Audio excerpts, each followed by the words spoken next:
Antoine de Saint-Exupéry. Bonjour, nous sommes Sofia Serrato, Marta Valenzuela et Théo Gomez et aujourd'hui nous vous parlons d'Antoine de Saint-Exupéry. Il naît le 29 juin 1900 à la Lyon, République française.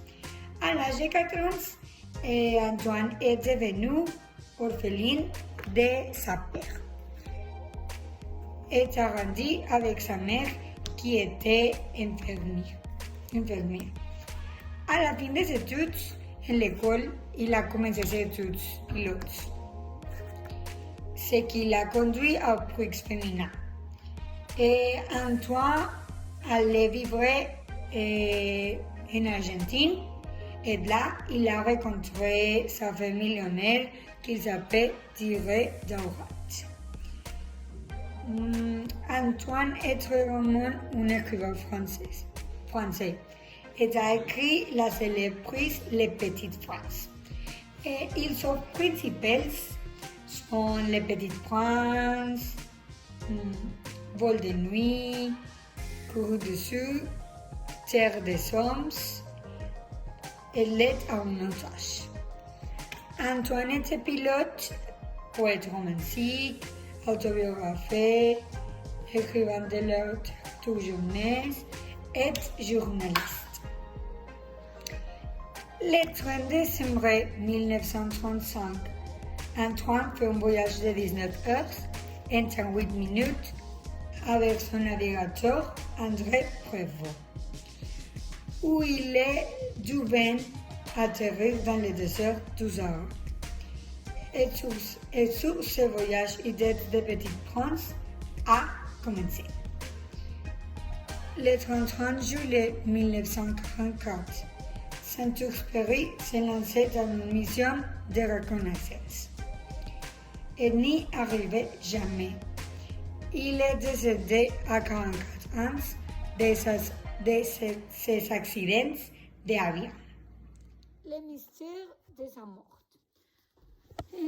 L'objet perdu, l'avion de Saint-Exupéry, a été identifié en 2003. Et certain de la sorte de sa mort. Pour autant, en dépit de cette découverte essentielle, les circonstances de cette mort n'ont pu être éclairées. L'hypothèse la plus probable est que son avion a été abattu par un chasseur allemand. Elle n'y était d'aucune preuve. Bonjour, je m'appelle Marta et je vais parler un peu plus détaillé de la vie d'Antoine de Saint-Exupéry. En 1926, il a publié son premier roman qui s'appelle L'Aviateur. Il a obtenu un contrat comme pilote pour une agence privée. Quand il était au Sahara en Espagne, en 1929, il a écrit son deuxième roman qui s'appelle Courrier Sud. Cette œuvre a été son premier livre imprimé. Il a voyagé à Moscou et en Espagne quand ce pays était en guerre. Et il a écrit des articles pour différents magazines qui parlent de la guerre. Le 6 avril de 1943, il a publié son œuvre la plus célèbre, Le Petit Prince. D'abord, l'œuvre a été publiée aux États-Unis, et puis en 1946 en France.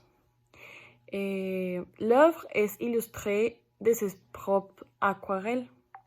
C'est connu comme une des meilleures créations littéraires du siècle XX. Il est aussi considéré comme l'œuvre littéraire la plus vendue dans le monde, après la Bible. L'œuvre a été traduite dans plus de 250 langues.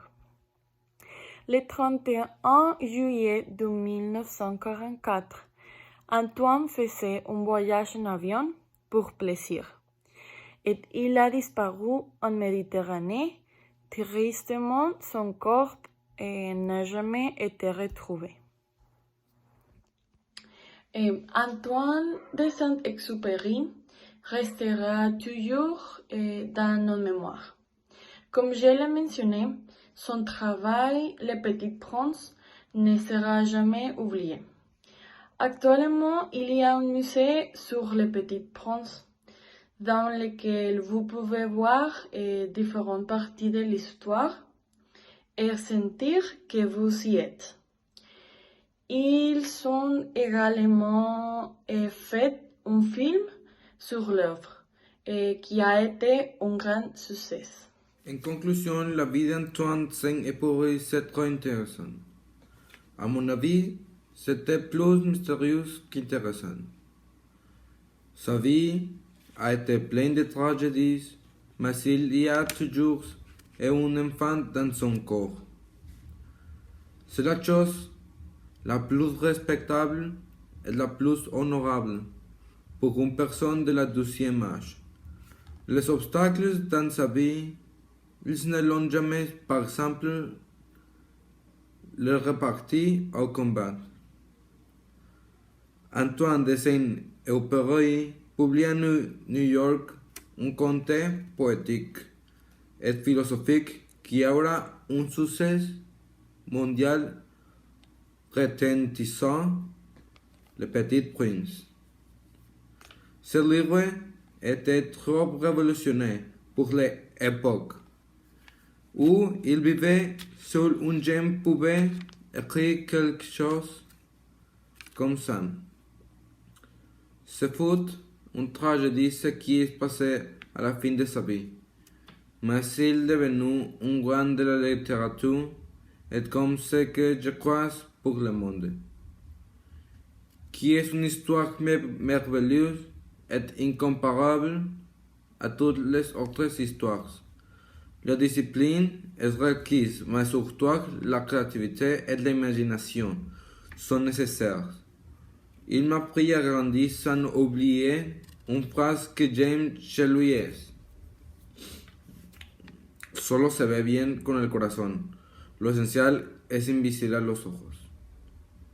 Merci beaucoup à tous ceux qui ont vu la vidéo. J'espère qu'ils ont appris quelque chose. À plus tard.